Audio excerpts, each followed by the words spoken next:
Bismillahirrahmanirrahim. Assalamualaikum warahmatullahi wabarakatuh. Hadirin sekalian, para saimin dan saimat dimanapun anda berada, Allah berfirman dalam surat Al-Ma'un ayat 1-3, Ara'aital ladzi yukadzibu bid-din fadzalikal ladzi yad'ul yatim wala yahuddu ala ta'amil miskin. Tahukah kamu siapa yang mendustakan agama? Itulah orang yang menghardik anak yatim dan tidak menganjurkan memberi makan orang miskin. Di samping masalah ketauhidan, ketidakadilan ekonomi juga merupakan hal yang menjadi perhatian ketika Islam datang ke tanah Arab. Hal ini terlihat dalam banyak ayat Al-Quran. Dalam periode Mekah misalnya, Al-Quran mengecam keras penumpukan harta dan pemusatan harta kekayaan. Sedangkan pada periode Madinah dibicarakan masalah zakat sebagai salah satu mekanisme distribusi kekayaan yang ditetapkan sebagai kewajiban agama. Bahkan begitu pentingnya infak dalam masyarakat, Al-Quran menyebutnya sekitar 53 kali. Anjuran untuk mengorbankan harta dan jiwa sekitar 10 kali dalam Al-Quran, dan hanya sekali yang mengutamakan pengorbanan jiwa atas harta. Selebihnya 10 kali Al-Quran mendahulukan pengorbanan harta untuk jalan Allah ketimbang mengorbankan nyawa. Sebagai aktivitas ekonomi, infak itu juga tidak bisa dipisahkan dari etika.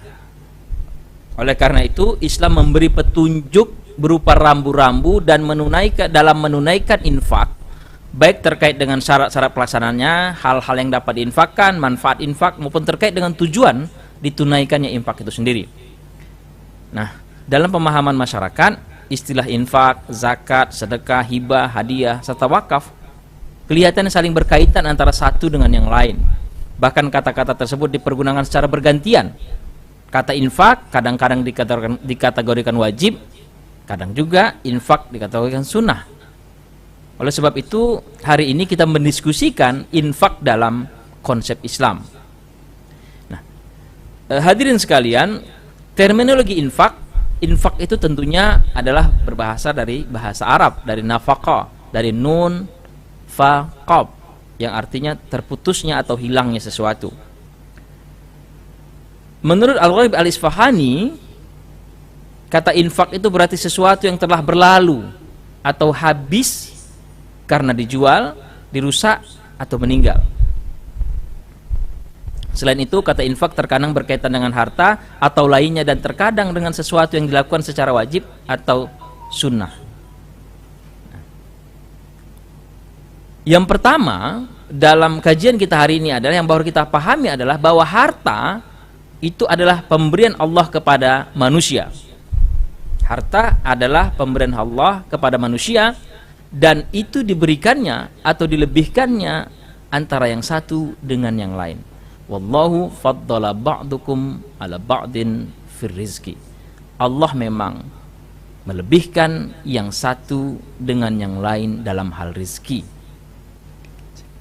Maka mengapa kita mengingkari nikmat Allah itu? Rezeki yang Allah berikan kepada kita tidak sama. Maka agar harta itu tidak berkisar kepada kita saja, tidak beredar pada orang kaya saja, maka perlu diadakan pembagian kembali. Jadi konsepnya, harta itu milik Allah Subhanahu wa taala, kemudian Allah lebihkan yang satu dengan yang lain, kemudian Allah juga wajibkan agar harta itu tidak beredar pada orang sebahagian saja, kaila yakuna dulatan bainan nas, daulatan bainal agniya, tidak menjadi berkisar di hanya orang kaya saja. Oleh sebab itu diwajibkanlah infak, dengan infak wajibnya disebut dengan zakat.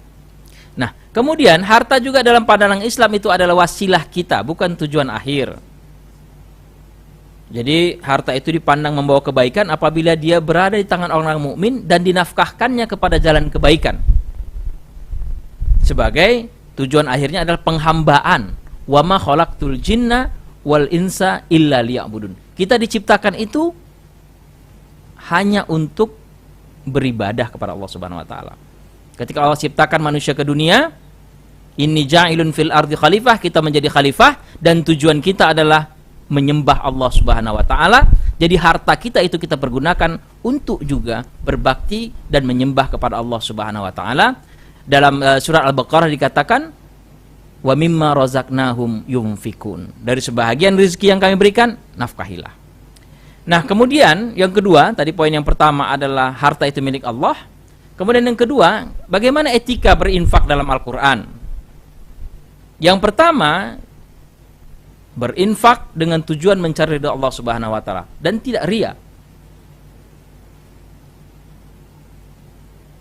Jadi kita memang lillahi ta'ala, tidak karena disanjung-sanjung.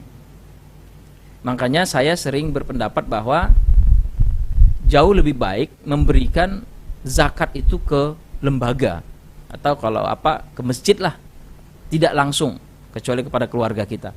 Kenapa? Karena itu menghilangkan ria kita. Kita nggak bisa sombong sama masjid, kita nggak bisa sombong sama Basnas karena Basnas itu bukan individu, lembaga. Demikian juga orang fakir yang menerima dari Basnas juga tidak, hatinya tidak sedih, tidak malu karena langsung. Jadi memberi lembaga itu jauh lebih baik, jauh lebih bisa mendapat ridha Allah Subhanahu wa taala. Kenapa? Karena terhindar dari ria. Tapi kalau memang bisa menghindar ria dengan memberikan langsung, itu tidak ada masalah. Kemudian berinfak tanpa disertai cecaan atau umpatan. Dalam firman Allah dikatakan qaulun ma'rufun khairun min sadaqatin yatba'uha adza. Bahkan perkataan yang baik itu jauh lebih baik ketimbang sedekah yang kita iringi dengan caci maki.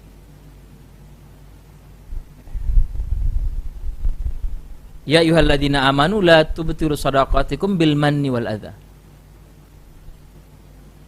Kalladzi yunfiqu malahu ria'an nas. Hai orang-orang beriman, janganlah kamu menghilangkan pahala sedekahmu dengan menyebut-nyebutnya dan menyakiti perasaan penerima. Jadi kalau kita sakiti yang penerima itu perasaannya, maka pahalanya akan hilang. Kemudian yang ketiga, berinfak dengan harta sendiri, ya, jangan dengan harta orang lain. Dan harta itu harus halal. Dan yang paling sulit adalah berinfak dengan harta yang paling kita sukai. Ini memang sangat sulit. Kita sering berinfak tapi kita sendiri tidak mau memakainya, makanya kita infakkan. Rasul mengajarkan kita bagaimana berinfak dengan yang terbaik. Dan itu sulit. Sulit. Karena memang pahalanya luar biasa. Infak ini sangat dekat dengan rahmat Allah Subhanahu wa taala. Kemudian yang keempat, etikanya berinfak sesuai dengan kemampuan. Tidak boros, tidak kikir. Walladzina idza anfaqu lam yusrifu wa lam yaqturu wa kana baina dzalika qawama. Dan orang-orang yang apabila membelanjakan hartanya, mereka tidak berlebih-lebihan, tapi tidak pula kikir. Jadi antara tengah-tengah. Ya. Khairul umuri awsatuha. Sebaik-baik urusan itu yang pertengahan. Jangan juga terlalu boros kita berinfak, jangan juga terlalu kikir kita berinfak. Pemirsa dimanapun Anda berada, jadi sudah dua yang kita bicarakan, walau dengan waktu yang singkat ini. Yang pertama, harta itu milik Allah. Ya, kita harus yakini harta milik Allah dan Allah yang melebihkan yang satu dengan yang lain. Kemudian ada etikanya, ada 4 tadi etikanya. Kemudian yang ketiga yang kita bicarakan adalah apa itu infak? Al-Jurjani dalam kitabnya At-Ta'rifat menjelaskan bahwa infak adalah penggunaan harta untuk memenuhi kebutuhan. Syarfu mal ilal hajah. Dengan demikian, infak itu mempunyai cakupan yang lebih luas. Kalau kita umpamakan, infak itu seperti alat transportasi. Apa itu yang alat transportasi? Ada udara, ada pesawat terbang. Pesawatnya pun bermacam-macam. Ada pesawat dengan badan besar untuk tujuan ke Mekah. Ada pesawat berbadan kecil hanya cukup untuk ke Nias. Ada alat kereta api. ada mobil. Ya, mobil pun bermacam-macam. Ada kuda dan sebagainya. Demikian juga infak. Infak itu cakupannya luas. Ada sedekah, ada zakat, ada hibah, ada hadiah, ada wasiat, ada wakaf. Nah, kita akan jelaskan itu satu persatu dengan waktu yang singkat ini. Jadi kalau kurang jelas kita akan diskusikan. Nah, pertama hadiah. Apa itu hadiah? Hadiah itu adalah pemberian sukarela yang diberikan kepada orang yang berprestasi. Jadi garis bawahnya itu berprestasi sebagai imbalan atas prestasinya. Atau kepada orang yang telah berbuat baik untuk lebih mendorong agar dia lebih banyak berbuat baik. Dan hukum hadiah ini adalah sunnah. Jadi kalau kita sering memberikan hadiah, itu hukumnya adalah sunnah. Kemudian yang kedua, nomenklaturnya adalah hibah. Hibah adalah ibadah sunnah juga, dengan memberikan sesuatu untuk menjadi milik orang lain dengan sukarela kepada keluarga kita atau kepada orang lain dengan maksud berbuat baik yang dilakukan selama masa hidup orang yang memberi. Dalam kompilasi hukum Islam itu dibahas dalam pasal 210 sampai 213. Itu disebutkan ada syaratnya paling tidak ya dewasa itu usianya 21 tahun. Jadi untuk dalam hal privat Indonesia itu memakai ukuran maksimal dewasa itu adalah 21 tahun, berakal, tidak dalam paksaan. Nah, yang perlu kita garis bawahi adalah hibah itu tidak boleh diambil kembali, ditarik kembali, kecuali hibah orang tua kepada anaknya. Ini yang perlu kita pahami. Hibah orang tua kepada anaknya, kapanpun orang tua mau bisa menariknya kembali. Karena anta wa maluka li abika. Kamu dan dirimu itu milik orang tuamu. Kemudian selanjutnya setelah ada hadiah, kemudian hibah, wasiat. Kalau hibah tadi diberikan ketika hidup dan berlaku ketika hidup, maka wasiat itu perbedaannya di situ. Pemberian seseorang untuk amal kebajikan kepada orang lain atau pihak tertentu yang berlaku setelah orang yang bersangkutan meninggal dunia. Jadi kapan berlaku wasiat itu? Kalau ada yang sudah meninggal dunia. Jadi sebelum dia wafat, dia berikan wasiat, bisa secara lisan, bisa juga tulisan di depan notaris. Dan jumlahnya tidak lebih dari sepertiga. Sama itu dengan hibah. Hibah juga tidak boleh lebih dari sepertiga, kecuali nanti izin dari ahli waris.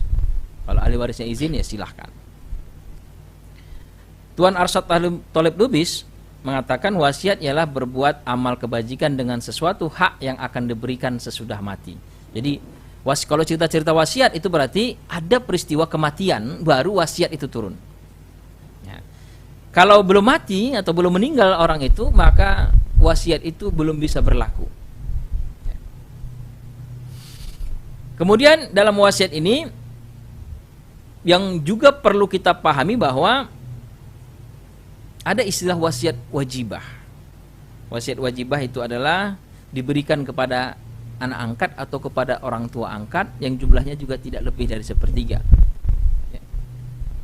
Itu kalau kita bicara waris di Indonesia, anak angkat itu tidak mendapat waris. Kenapa? Karena dia bukan ada hubungan darah. Jadi hukum waris itu hanya hubungan darah dan hukuman perkawinan. Maka anak angkat mau dapat apa? Maka dalam KHI disebutkan anak angkat itu mendapat wasiat. Wasiat apa? Wasiat wajibah. Kenapa disebut wasiat wajibah? Tanpa ditulis wasiat pun, tanpa diucapkan secara lisan, tanpa dibawa ke hadapan notaris, wasiatnya tetap berlaku. Ya, makanya disebut dengan wasiat wajibah. Wasiat bisa menjadi batal. Nanti kita bisa lihat di pasal 198 ya. Kalau bendanya habis, pasal jangka waktu yang berlaku maka dihabis. Kemudian sedekah. Habis wasiat kita bahas sedekah. Sedekah ini nanti kita bagi menjadi 3. Ada sedekah yang sunnah, ada sedekah wajib, ada sedekah jariah. Nah, sedekah pemberian sukarela tanpa batas dan waktu tentu yang lebih mengarah kepada membantu orang yang kurang mampu. Baik berbentuk materi ataupun non materi. Jadi sedekah itu bisa materi, bisa non materi. Makanya kullu ma'rufun sedekah. Nabi Muhammad mengatakan setiap kebajikan adalah sedekah. Maka kalau kita beramar ma'ruf itu sedekah. Mencari nafkah untuk keluarga itu sedekah. Bahkan mohon maaf, menumpahkan syahwat kepada istri kita itu juga sedekah. Dan yang paling populer adalah at-tabassum sedekah. Senyum kita ini sedekah. Dalam kebiasaan atau uruf ulama kita, fuqaha itu dalam kitab fikih kalau disebut dengan sedekah yang maksudnya adalah sedekah sunnah. Ya, walaupun dia dibagi nanti menjadi 3, tapi kalau orang menyebut sedekah maka itu sedekah sunnah. Kemudian yang kedua, sedekah wajib, zakat. Jadi sedekah juga bisa diartikan dengan zakat. Ini sebagaimana firman Allah, innamas sadaqatu lil fuqara. Jadi kata sedekah, sesungguhnya sedekah ini hanya untuk orang parkir miskin, untuk amil.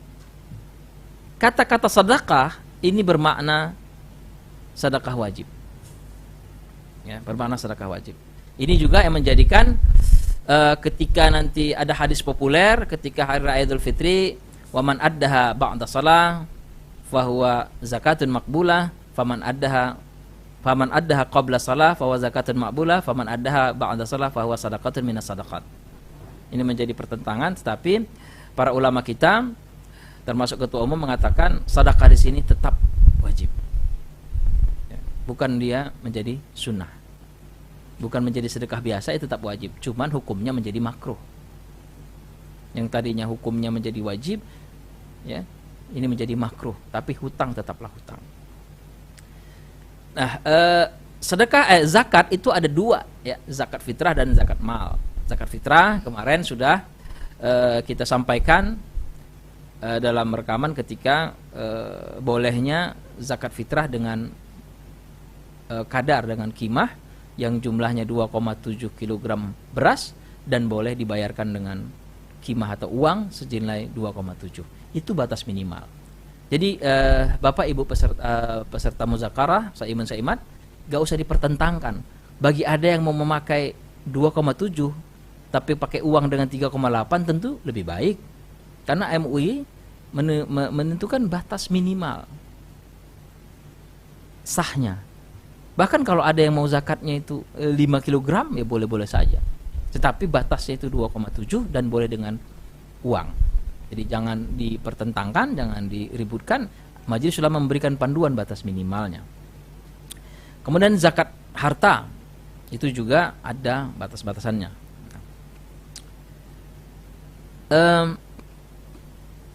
Saya ingin sampaikan sebelum kita masuk kepada sedekah jariyah, kita harus pandai menempatkan nomenklatur dalam infak tadi. Kapan kita pakai sedekah untuk memacu, mendorong orang berbuat kebaikan? Kapan kita pakai hibah? Kapan kita pakai sedekah? Kalau keluarga kita atau ada orang muslim di tetangga kita yang kelaparan, kita nggak bisa nunggu zakat, karena zakat itu per tahun. Ada nisab, ada haulnya. Kita pakai pergunakan sedekah. Itu luar biasanya dalam Islam ini. Banyak sekali nomenklatur yang harus pandai kita menyelesaikannya atau mempergunakannya. Ya. Nah, yang terakhir dari sedekah ini adalah sedekah jariyah atau wakaf. Apa itu wakaf? Wakaf adalah perbuatan hukum wakif untuk memisahkan atau menyerahkan sebagian harta benda miliknya untuk dimanfaatkan selamanya atau untuk jangka waktu tertentu. Ini Undang-Undang Nomor 41 tahun 2004. Jadi bisa selamanya kita wakafkan, bisa juga dengan jangka waktu tertentu. Dan ini adalah ibadah sunnah yang sangat-sangat dianjurkan. Kenapa? Karena pahalanya mengalir terus. Iza mata ibna Adam in qata amalu illa min thalathin sadaqatin jariyah. Yang salah satunya adalah sedekah jariyah. Dari 3 yang jalan terus pahalanya, salah satunya adalah sedekah jariyah. Ilmun yantafa wa walad salih yad'u lahu. Para salaf kita itu mencontohkan prinsip tersebut. Bagaimana para ulama salaf, para sahabat-sahabat Nabi itu jauh mencintai Allah, mencintai Rasulullah dan mencintai jihad di jalan Allah ketimbang dirinya. Kita lihat salah satu cerita Abu Bakar sebelum perang Tabuk, beliau infakkan seluruh hartanya serta tak meninggalkan apapun untuk keluarganya kecuali Allah dan Rasulnya. Rasulullah pada tahun ketiga Hijriah mewakafkan kebun kurma di Madinah. Ada kebun A'raf, Safiyah, Dalal, Barqah dan sebagainya. Dan menurut sebahagian pendapat ulama, pertama kali yang melaksanakan syariat wakaf ini adalah ketika Umar datang kepada Rasulullah. Dia mendapat tanah di Khaybar. Wahai Rasul, aku mendapat tanah di Khaybar, mohon petunjuk. Dan saya belum mendapatkan harta sebaik itu. Itu tadi tanda dengan bahwa kalau kita berinfak yang terbaik. Umar mendapatkan tanah di Khaybar dan dia belum pernah mendapatkan tanah sebaik itu. Apa yang kau perintahkan untukku? Maka Rasul bersabda, bila engkau suka, tahan pokoknya dan engkau sedekahkan hasilnya, tidak dijual, tidak dihibahkan dan tidak diwariskan. Abu Talhah juga mewakafkan Buhairah, kebun kesayangannya. Abu Bakar mewakafkan sebidang tanahnya di Mekah. Mu'az bin Jabal mewakafkan rumahnya yang populer dengan Darul Ansar. Disusul Anas bin Malik, Abdullah bin Umar, Zubair bin Awam, dan bahkan istri Aisyah. Aisyah istri Rasulullah SAW. Nabi mewakafkan kebun Muhairik. Beliau setelah terbunuhnya Muhairik ketika perang Uhud. Bahkan yang begitu fenomenal dan menjadi populer sekali adalah bagaimana Utsman bin Affan itu mewakafkan sumur yang airnya digunakan untuk memberi minum kaum muslimin. Kenapa ini menjadi begitu populer? Karena awalnya sumur ini milik orang Yahudi. Maka Rasul mengeluarkan sabdanya, barang siapa yang membeli sumur Raumah, Allah mengampuni dosa-dosanya. Maka Utsman mencoba membelinya, tapi orang Yahudi tidak mau. Utsman rayu terus, dia katakan bahwa begini saja, saya tidak beli semuanya, saya beli hak untuk mengambilnya dalam waktu seminggu saja. Jadi seminggu sama saya, seminggu samamu. Orang Yahudi itu pun sepakat. Apa yang dilakukan Utsman? Dia wakafkan seminggu itu. Semua orang muslim boleh mengambil sebanyak-banyaknya pada hari Minggu, pada hari seminggu sepekan itu yang memang milik Utsman bin Affan. Apa yang kejadiannya? Pada minggu terakhirnya atau pekan selanjutnya ketika jatah orang Yahudi untuk menjual air itu tidak satu pun yang membeli karena mereka sudah kecukupan dengan air. Akhirnya sumur itu menjadi milik umat Islam, diwakafkan. Kalau kita membaca sejarah, wakaf itu lebih banyak diperuntukkan untuk yang produktif.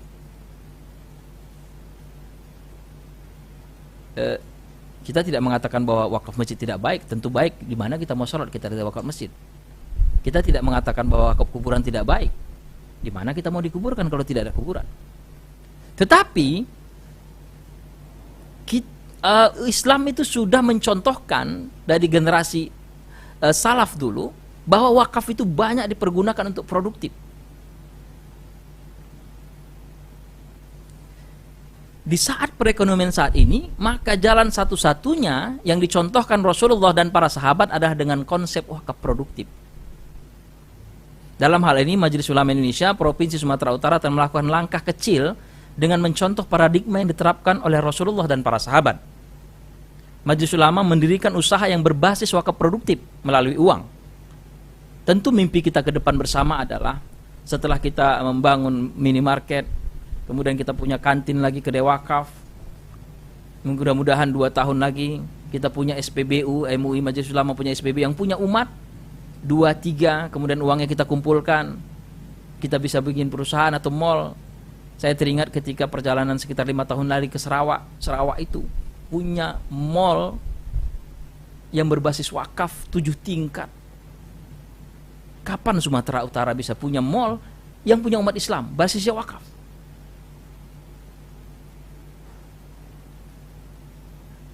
Dan akhirnya kita bisa punya rumah sakit yang semuanya biayanya itu gratis. Kenapa? Karena dibiayai oleh wakaf.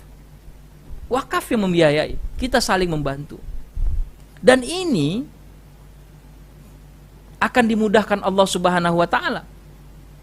Dengan wakaf kita punya modal yang tidak terbatas. Dengan wakaf kita punya modal yang tidak terbatas. Kenapa? Karena Allah janjikan, mathalul ladzina yunfikuna amwalahum fi sabilillah kamathali habbatin ambatat sab'a sanabila fi kulli sumbulatin mi'atu habbatin wallahu yudha'ifu liman yasha wallahu wasi'un alim.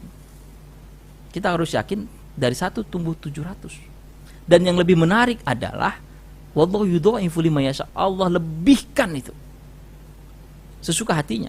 Maka kita punya dana yang tidak terbatas.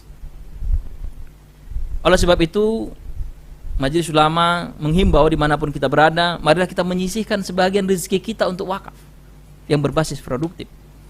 Masjid-masjid buatlah bisnis yang berbasis wakaf produktif. Mungkin ini sulit kita lakukan, tapi dengan kebersamaan dan pertolongan Allah Subhanahu wa taala, insya Allah akan bisa kita wujudkan bersama.